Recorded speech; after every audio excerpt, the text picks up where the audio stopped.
Bismillahirrahmanirrahim. Assalamualaikum.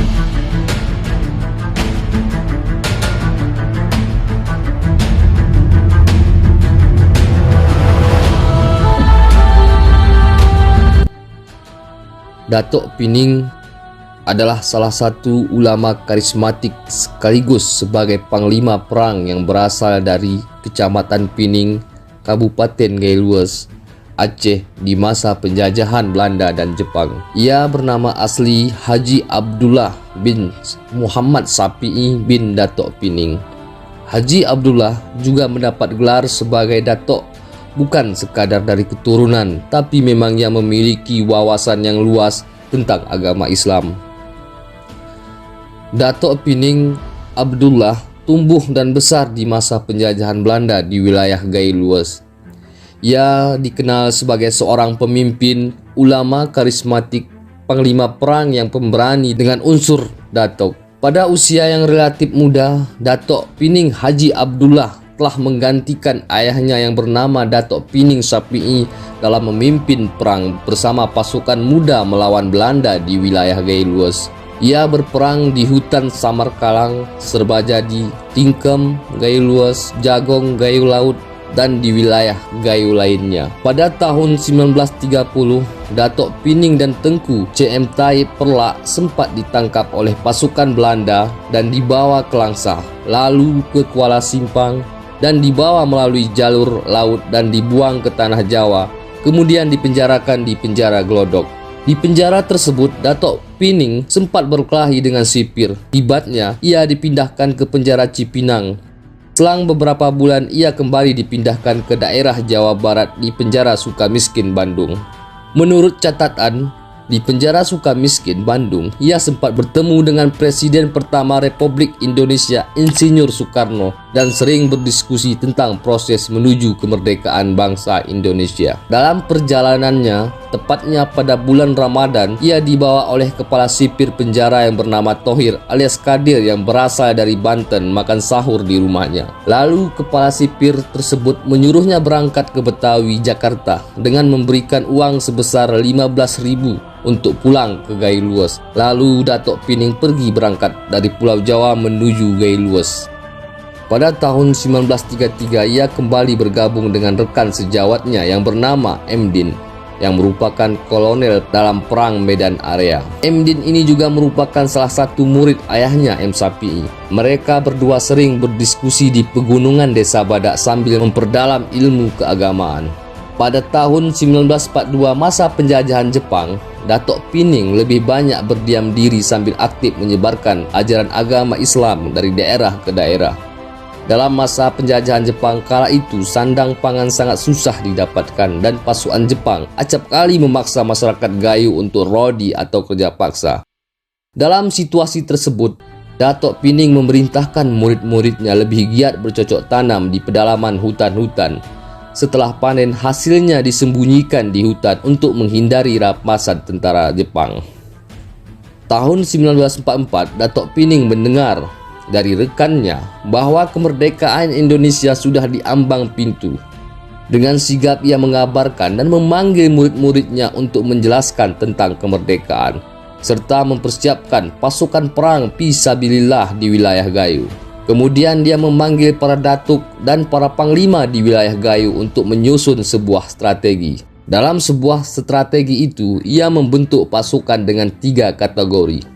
Pasukan pertama yaitu pasukan berani mati. Pasukan ini biasa disebut dengan pasukan pedang berkunci.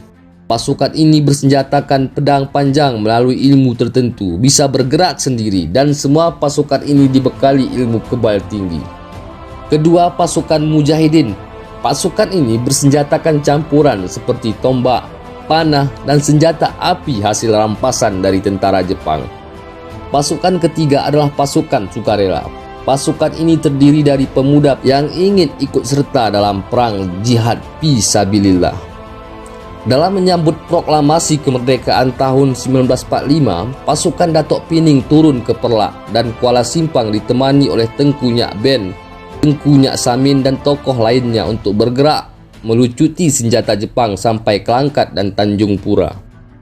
pada agresi Belanda pada tahun 1947 sampai dengan 1950, pasukan Datuk Pining ini ikut membantu pasukan perang Indonesia di wilayah Tanah Karo, Langkat, Pangkalan Berandan, Perlak, dan Medan Area. Ia bekerja sama dengan Komando Barisan Gerilya Rakyat Bagura bersama dengan Tengku Ilyas Lebih. Ciri khas cara bertempur dan keberanian pasukan Datuk Pining kadang sulit diterima akal dan taktik perang yang lazim berlaku, seperti perang di Pulau Tiga dan Langkat. Di saat pasukan dipukul mundur Belanda, tiba-tiba muncul pasukan Datuk Pining. Pasukan ini bukan terus berperang, malah sembahyang sehingga hujan deras sehingga Belanda tak dapat menyeberangi sungai dan mundur dari pertempuran. Dan di perang Medan Area, ia bersama Datuk Ute dijuluki Pawang Lebah. Karena saat pasukan kita kewalahan menghadapi Belanda, ia muncul bersama rekannya Datuk Ute memanggil lebah dan lebah tersebut datang, sehingga mengejar pasukan Belanda. Setelah penyerahan kedaulatan, barisan pejuang mulai dibenahi dalam kesatuan TNI. Datuk Pining beserta pasukannya menolak untuk bergabung menjadi TNI dengan alasan mereka berperang bertujuan hanya untuk mencapai kemerdekaan. Maka semua pasukannya pulang kembali ke kampung halaman masing-masing sebagai petani dan tetap menjadi murid Datuk Pining yang fanatik. Dalam pengajarannya yang lebih utama adalah soal ketauhidan, meluruskan cara beribadat dan beramal yang baik. Kepemimpinan Datuk Pining sebagai ulama besar, sebagai pemuka dan sesepuh masyarakat kian berpengaruh.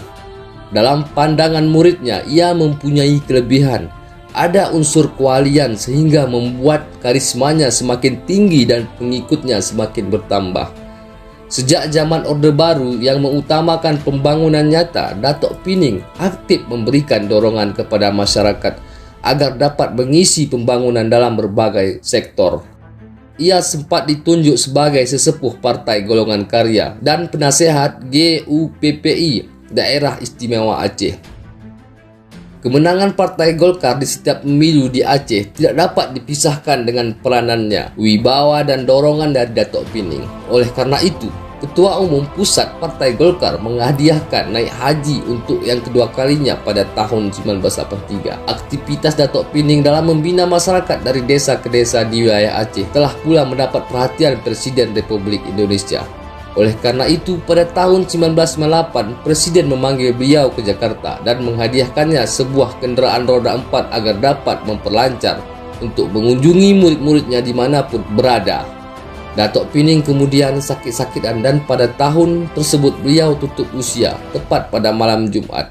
Keesokan harinya seluruh murid-muridnya yang ada di Aceh berdatangan untuk melihat terakhir kalinya.